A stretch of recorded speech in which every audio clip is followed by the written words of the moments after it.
Story time about how my mother-in-law yelled at me at my wedding. Disclaimer, this is not my story time, instead of me on Instagram. Yes, I'm congested. My husband has a serious case of mamitis. This means he's a mama's boy, but to like the 10th degree. He calls his mother up to 10 times a day. He calls her to ask her questions about food, how to wash the laundry, what to buy at the supermarket. Problem is, he doesn't ask me these things. So before long, she started thinking that I don't know how to do anything, which is why my husband calls her to ask her everything. When we got engaged, I asked him to set some boundaries with his mom. To me, it was the healthiest thing we could possibly do for our future, and he agreed. Instead of calling her for everything, he started asking me questions. And of course, this worked better because we decided to do things our way, not his mother's way. A couple of months later, his mom came to visit. The first couple of days she was at our apartment, it was totally fine. We have an extra bedroom, so we had our own privacy. But she soon started criticizing everything we did. The way we washed the dishes, even the type of cooking oil that I used, or the fact that we liked the apartment pretty clean. So my husband asked her to just clean up after herself in the kitchen. This woman makes such a big mess every single time she cooks. I threatened to kick her out. Go to part 2. Story time about how my mother-in-law yelled at me at my own wedding. Disclaimer, this is not my story time, instead of me on Instagram. After 2 weeks of her staying at our apartment, I threatened to kick her out. Of course, my now husband said absolutely not. All he asked me to do was have patience with her, which I thought was honestly unfair. She had been criticizing everything we did. Can you imagine somebody coming into your apartment and criticizing everything you do, down to the way you wash the dishes and how you wash your laundry? No. Only escape was going to work and to the gym. So I just started spending more time outside the apartment. Because I was gone, she was taking over. I'd come home and she would stock the fridge with things that I hated. Food that would actually make me feel sick. I also stocked the pantry with things that we don't like to eat. You see, he and I are very healthy. He's of the mindset that butter makes everything better. Which is fine if you want to do that, but I don't. When she finally left our apartment, I told my husband everything I thought. I mean, he kind of agreed with me, but he also said that I was overreacting. We're getting married 3 weeks later. At this point, the planning was going on and it was crazy. I still hadn't chosen a dress. Lead up to the wedding was really stressful. Luckily, we had a planner, so she kind of took over. Then my mother-in-law started getting angry at everything the planner was doing. Didn't like the food menu. Didn't like my dress. Didn't like the makeup. Didn't like the bridesmaids' dresses. Part 3 is up. Story time about my mother-in-law yelled at me at my wedding. Disclaimer, this is not my story time, instead of me on Instagram. Mother-in-law was acting like Bridezilla. Started behaving like it was her wedding. She even told the wedding planner that she needed to edit the menu herself. When my wedding planner told her that I needed to approve, she said no. She had already had a conversation with me about it, which by the way was not true. I actually felt bad that she was so stressed. I agreed to change some of the things on the menu, but this caused a huge argument between me and my fiance. He and I actually didn't speak for 2 days before the wedding, all because of his mom. The day of the wedding rolls around and everything is perfect. Lo and behold, my mother-in-law finds something to criticize. Comes up to me at the reception and says, "Do you know that they're serving vegan canapes?" At that point, I didn't give a shit. With a stern voice, I told her to sit down and just enjoy the wedding. As I'm walking away from her, she starts yelling. She yells out that I'm an ungrateful brat. Turned to her, and then I just walked away. I was not going to let her make the wedding about herself. My husband ended up taking control of the situation, thank God. He ended up apologizing about 2 minutes later. Damage is done though. I told my husband she can't stay at our apartment anymore. She's definitely not going to have any control over our children. Am I overreacting, or should I give her a second chance? Am I in the wrong for sending my future sister-in-law to my future mother-in-law's after she refused to pay for the wedding cake samples she and her friends ate? I, 27 female, and my fiance Leo, 27 male, decided to let my future sister-in-law Maya, 32 female, stay at our house because she needed some space. She needed time to think and be away from her husband due to some relationship struggles they're having. Well, Leo and I had gotten wedding cake samples from a very expensive bakery specializing in wedding cakes. We planned to test them along with Maya after we finished up some wedding plans yesterday. However, when I came home from work, I saw Leo yelling at Maya. And the box the samples came in was wide open on the living room table and Maya was arguing. So of course I asked what was happening and Leo angrily told me that while we were both at work, Maya had some friends over and they ate almost all our cake samples. I was shocked and asked her why, and she said she needed a pick-me-up from what she was going through with her husband. Am I wrong for sending my future sister-in-law to my future mother-in-law's after she refused to pay for the wedding cake samples she and her friends ate? She said she needed a pick-me-up from what she was going through with her husband and invited her friends over to comfort her. This turned into them eating the cake samples after one of her friends noticed the box on our kitchen counter. My shock turned into anger and Maya tried to defend herself by saying it was just cake, but I told her if it was just cake, then pay for it. She refused, saying the price was too expensive for something that tasted bad anyways, and Leo backed me up saying Maya had to pay for it. We kept going back and forth until I told her if she doesn't pay the money, then she has to stay at future mother-in-law's because I'm not having someone so disrespectful in my house. She thought I was bluffing until Leo repeated my sentiment and went to go pack her stuff. Go, Leo! When she came back, I handed her some cash for gas and told her to get the hell out. But of course, future mother-in-law called me to school me. And her and Maya are in an argument because she ended up drinking some expensive whiskey.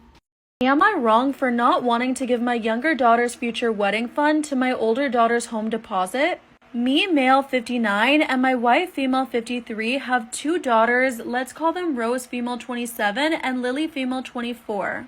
They both earn roughly the same amount of money, which is quite a lot for their ages.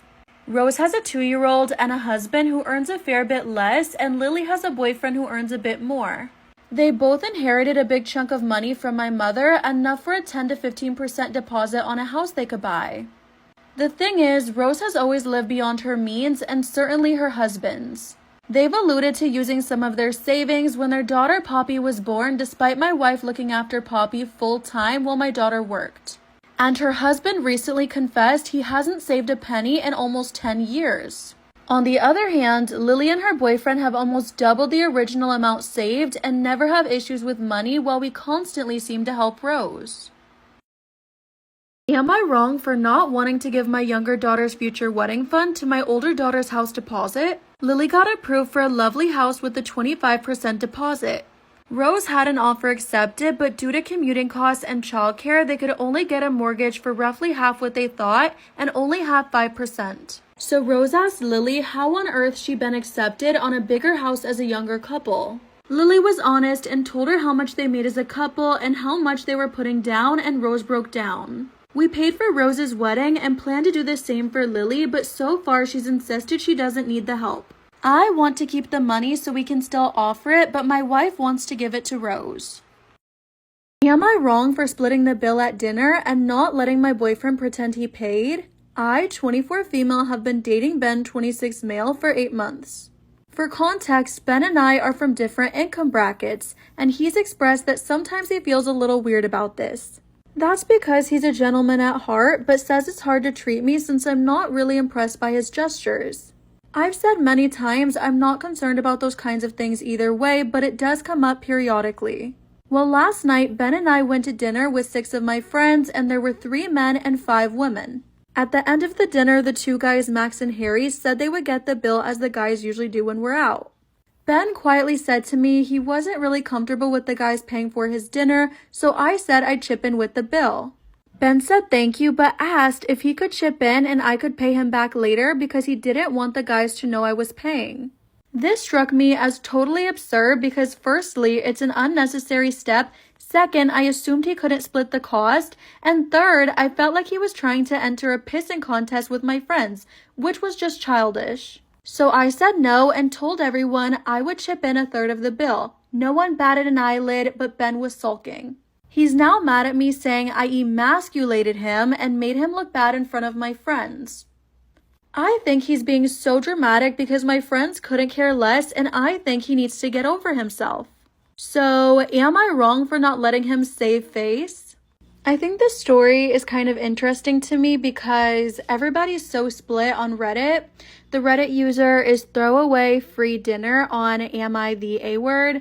But yeah, I think everybody's super split. Some people are saying like it's totally fine. It's not that big of a deal. He just didn't want to feel embarrassed because obviously the other men are paying for the women and he wanted to kind of be a part of that, but knew he couldn't afford it. Then there's other people saying asking someone else to take the credit is really weird, it's really trashy, and at the end of the day, like it's not that big of a deal on that side too. And it's funny because I've actually seen women like want their men to like pay the bill, but no they can't, so they give the card and like the man looks like he paid, you know? It's so everyone's different. I will start with the backstory. I love the backstory. We love this. I met my boyfriend Brian 6 years ago through our part-time job. His best friend, let's call him John, was working there at the time too. When I first met them both, I actually had a crush on John first. However, I then grew closer to Brian and started dating him the month before my 18th birthday. At the beginning of last year, I started to get a small crush on John again. It just wouldn't go away. Over the year, we hung out pretty much every weekend. During the week, we would talk every day. Our talking did get flirty from time to time, but it was all very harmless. During this time, my relationship with Brian wasn't doing super well. He knew that John and I would talk every day, but he was just happy his best friend and his girlfriend got along so well. In September last year, a group of our friends went away for a few days together. And well, this is where shit went down. Brian was in a bad mood all weekend, so I didn't want to spend much time with him. When he went to bed at night, I would stay up with some of the others and play board games or watch a movie. One night, though, everyone went to bed and it was John and I still up. When we were alone, he started to brush his fingers up my arm and held my hand. John! Scandalous! El scandalo. Then this happened every night for the rest of the trip. When we got back home, Brian and I had a massive fight and I ended up leaving his house crying. In a huff, I went to the shop to pick up a bottle of wine and ran into John there. He invited me back to his place and so I went. That night, we drank 2 bottles of wine between us and kissed. I ended up staying the night as I was too drunk to drive home. We shared a bed, but nothing happened. The next day, I called Brian and asked to have a talk. In that conversation, we decided to go on a break. During this break, Brian and I were still in contact, and Brian was working on being a better boyfriend and communicator. It was also during this time that I was seeing John, in secret of course, and we slept together on multiple occasions. Ooh.